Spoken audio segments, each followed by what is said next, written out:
Mistress Lys, Commander Aldin, it gives me great pleasure to formally welcome the city-state of Alamigo to the Eorzean Alliance. The pleasure is ours, Your Grace. I know I speak for all Alamegans when I say that we are glad of this chance to stand with our comrades of the Alliance.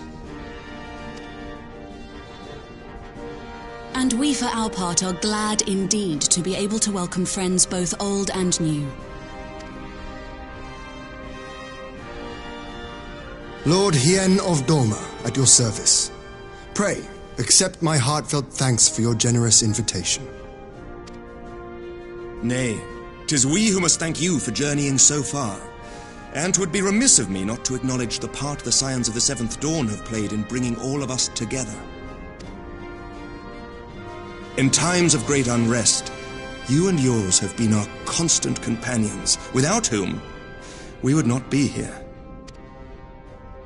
With apologies to Lord Hien and Mistress Alisaie, it occurs to me that we have not gathered in this way since that fateful day in Uldar. The day I lost my arm and my freedom. As I lay in my cell, never did I dream that I would one day be given the chance to represent my homeland at this council.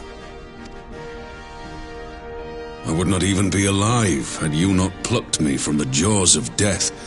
You, Yugiri, and Alphino. Would that the lad could be with us.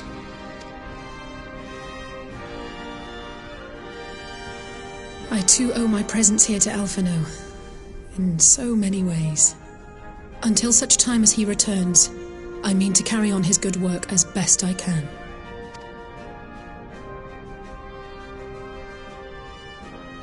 Come, friends, let us leave the past in the past and turn our eyes to the future. My Lord Hien, pray, tell us how things stand in the east.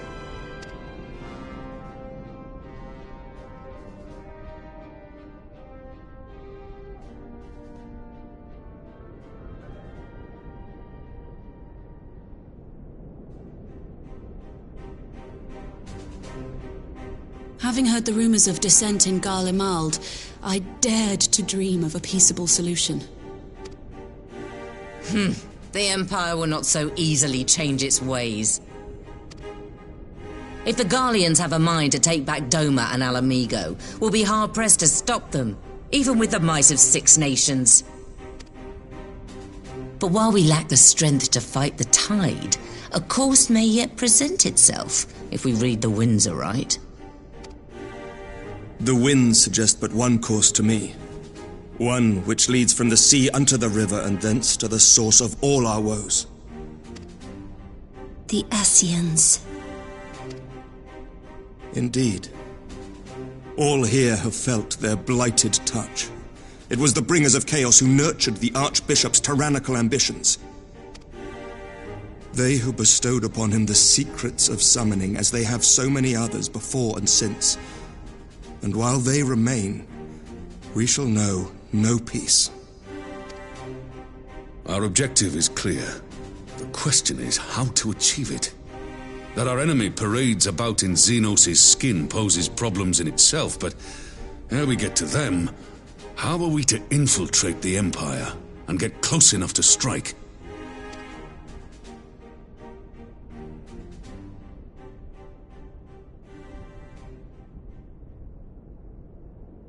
While I see the wisdom in targeting the Ascians, an assassination attempt on Garlean soil would do little to aid our cause, even were it to succeed.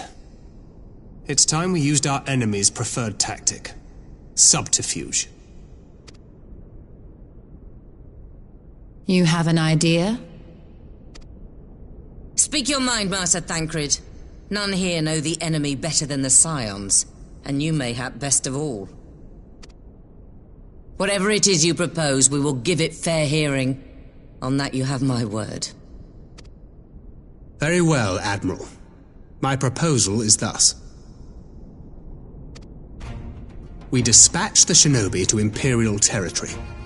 There, they sow the rumor that the Crown Prince perished in the battle for Alamigo. and that the man parading around is in fact a corpse inhabited by a servant of darkness.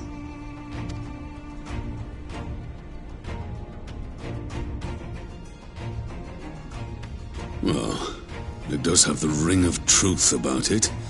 And were the Garleans to learn that their future ruler is a puppet, the Empire would be shaken to the core. But at the risk of sounding stupid, would they actually believe such an unlikely story? I didn't. Ordinarily not. But prior to his miraculous recovery, rumors of Xenos' death had already begun to circulate around the Empire. Ultimately, however, what the masses believe is not our chief concern. Our true objective is to create an opening for rival factions within Garlemald to exploit. Just as a war of succession erupted in the wake of Emperor Solus's death. A war which raged until but recently, plunging the Imperial House into disarray as nephew and uncle grappled for the throne. It is no coincidence that one of Varus's first acts as Emperor was to name Xenos heir apparent, family feuds being so tiresome when armies are involved. Not all welcomed his choice of successor, however. There is no shortage of individuals who aspire to the throne, who would jump at any chance to seize power. The news that Xenos is not only dead, but a puppet to diabolical forces, would be too enticing to ignore. The Empire would not be quick to recover from a second war of succession. I am no stranger to infiltrating Imperial territory. With a team of operatives gathered from among the Alliance's finest, the plan should have a reasonable chance of success. Doma already has shinobi in place throughout the provinces. We stand ready to act, and act we must. What say you all?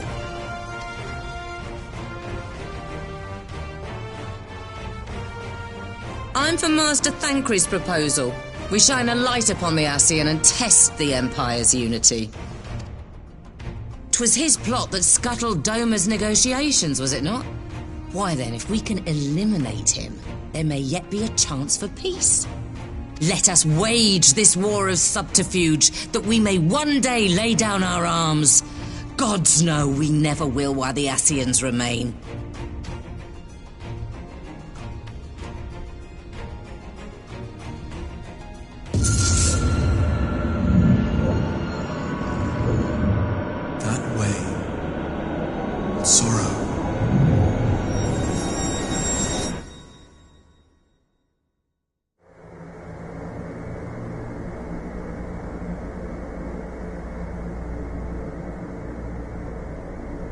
History must be changed.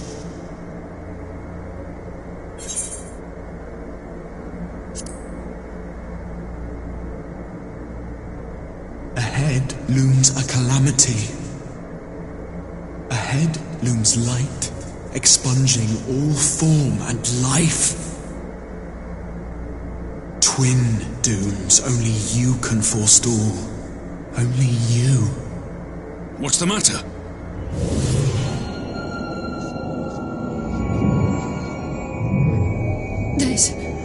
There's a voice! Spies in our midst? Nay, I sense no such presence. Let expanse contract, eon become instant. Throw wide the gates that we may pass.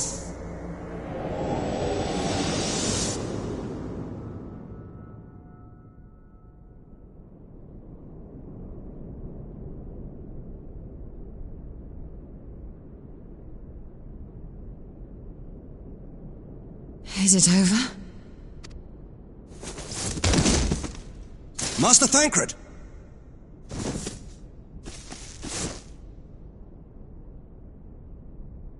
12 for Fend. Bear him to a private chamber. Have every healer make ready. Swiftly!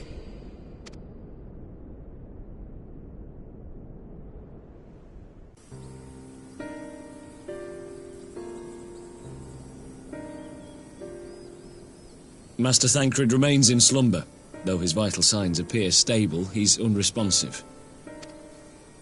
What could have done this? And why just him and not the others? I'm afraid we could not identify the cause, my lady. Our examinations revealed no wounds, nor the presence of any poisonous substances. Gods, that only makes it worse. You're to let us know the moment there's any change, all right?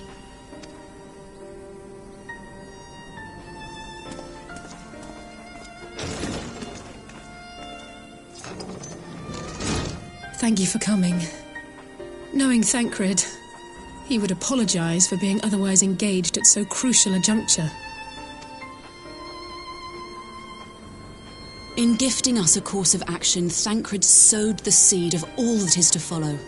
We have but to nurture it as best we can. To him, I would say, rest easy, that he may wake to enjoy the fruits of our labours. Now, the matter of the mysterious voice must not be forgotten. Will you tell me exactly what happened? Alize and I heard a voice in the moments before Thancred collapsed. It was accompanied by a severe headache, as if something were clutching at our minds. Did you experience the same thing?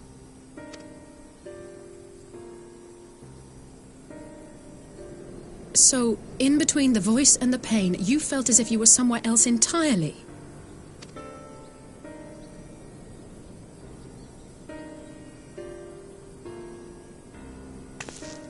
Your testimony confirms my suspicion.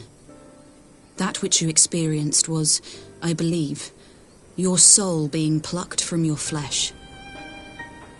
Called. Called?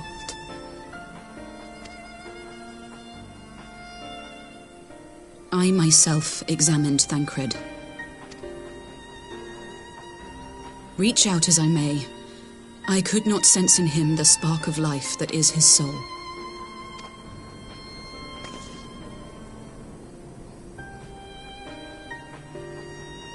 That Thancred alone was stricken so is likely due to his heightened sensitivity to the effects of ether, a consequence of his prior possession by the Ascian Lahabrea. The owner of the voice, whoever it may be, reached out to you, called your souls, and in so doing, caused you and yours such pain. But if that's true, where exactly are we being called to? I know not. Yet one thing is plain. Whoever waits for you on the other side is possessed of a power unlike any I have ever known.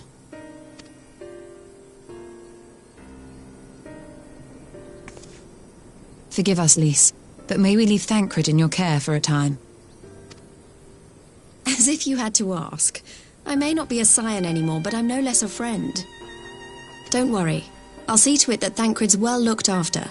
Just focus on solving this mystery, all right? Thank you, Lys. As the Elder Seedseer says, 'tis no ordinary individual we are dealing with. Nor can we discount the possibility of Ascian involvement. Whoever or whatever is behind this, the sooner we find out, the better.